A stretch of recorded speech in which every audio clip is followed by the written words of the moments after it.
หรือกุฏิหลังเก่าแล้วก็หม่องเก็บใหม่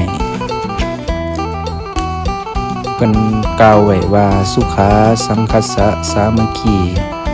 แปลว่าความพร้อมเพรียงกันนำความสุขมาให้หรือว่าสุขาสังหรือว่าพละสังคัสสะสามัคคีความพร้อมเพรียงกันเฮ็ดให้เกิดพลังอันนี้ก็คือพลัง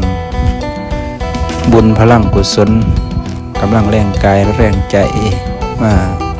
ช่วยกันของไทยบ้านเฮาเนาะเป็นมาวัดจะดีมีทานพอบ้านช่วยบ้านจะสวยเพราะมีวัดดัดนิสัยบ้านกับวัดพัดกันช่วยก็ไว้ใช้ถ้าขัดกันก็บรรลัยทั้งสองทางอันนี้คือความเจริญรุ่งเรืองที่เฮามาเฮ็ดมาสร้างซอยกันเป็นความสมัครสมานสามัคคีบ่งบอกถึงน้ำจิตน้ำใจอันดีงามของเฮาชาวพุทธน้อบ้านเฮาเจริญรุ่งเรืองเด้อ